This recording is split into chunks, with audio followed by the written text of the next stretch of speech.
oleh ulama, Ka'bah itu dibangun sebanyak empat kali, ya, sebanyak 4 kali.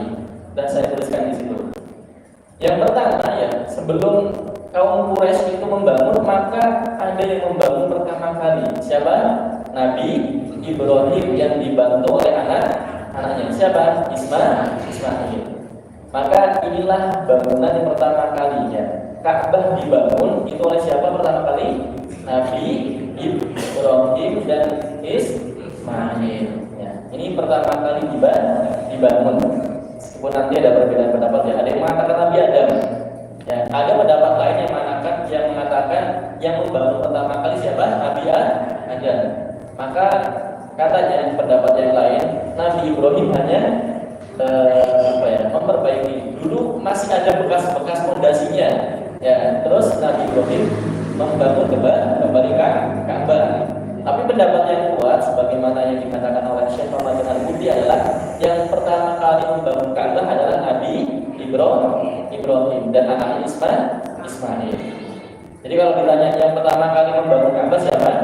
Nabi Ibrahim. Ini sebagaimana yang tertera atau dicantumkan, ya, yang diabadikan oleh Allah Subhanahu wa taala dalam surat Al-Baqarah ayat yang ke-128.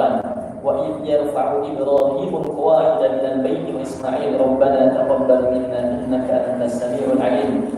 Yang di situ diceritakan yaitu ketika Nabi Ibrahim membangun fondasi Ka'bah bersama Nabi Ismail dan mengatakan rabbana taqabbal minna innaka antas samiul 'alim. Ya Allah, terimalah amal ini dari kami, sesungguhnya Engkau adalah Maha mendengar dan Maha mengetahui. Nah, itu bangunan yang pertama kali, yaitu Nabi Ibrahim yang membangunnya. Ya. Dan Ka'bah ini, ya, dibangun memang untuk dimuliakan, ya. Dimuliakan. Cukup menjadi kemuliaan Ka'bah itu yang membangun siapa? Nabi Ibrahim. Diperintahkan oleh Allah Subhanahu wa taala. Ya. Jadi ceritanya kenapa Nabi Ibrahim itu membangun Ka'bah itu lewat mimpi. Lewat mimpi diperintah oleh Allah untuk membangun Ka'bah. Kemudian Nabi Ibrahim itu ngajak ngobrol kepada anaknya Ismail. Di mana Ismail? Apakah saya akan membangun? Maka kata Ismail, bangunlah. Kemudian Nabi Ibrahim mengatakan, apakah engkau akan membantu? Ya, saya akan membantu. Ismail memang anak yang sungguh-sungguh patuh, ya. Jangankan untuk membangun Ka'bah, kan pernah diminta untuk apa Pak? Sembelih aja mau. Jangankan untuk membangunkan Ka'bah, pasti mau. Dan inilah ya. Jadi memang seyogianya orang tua, apalagi ya seorang ayah itu ya, membangun komunikasi dengan anaknya. Ya, tadi ya diikutkan untuk musyawarah, ngobrol dengan anaknya dengan untuk perkara-perkara yang baik seperti itu. Nah, ini Ka'bah. Dan Ka'bah meskipun itu dimuliakan, maka ini bukan berarti Ka'bah itu bisa mendatangkan manfaat ataupun mudarat, bisa mendatangkan kebaikan atau keburukan, enggak bisa. Yang bisa mendatangkan kebaikan hanya siapa? Allah Subhanahu wa taala.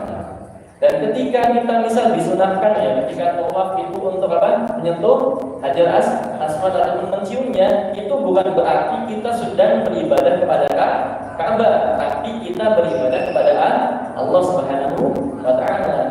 Makanya dulu Umar bin Khattab pernah mengatakan ketika mencium Hajar Aswad, kalaulah saya tidak melihat Nabi itu mencium dan menyentuhmu, maka tidaklah aku akan menciummu wahai Hajar Aswad. Ya, kenapa? Memang ya hanya batu biasa, tapi karena sudah dimuliakan, maka Ka'bah itu menjadi mulia. Ya. Jadi ini akidah umat Islam yang hanya bisa mendatangkan manfaat dan keburukan itu siapa? Allah Subhanahu wa taala. Hewan, ayam bisa mendatangkan kebaikan dan keburukan, ya. Misal ini, kalau kita kan kalau dalam istilah Jawa kadang kalau tiban sejak biasanya ya, kejadian cicak misal itu kan biasanya Gimana kalau kata-kata orang tua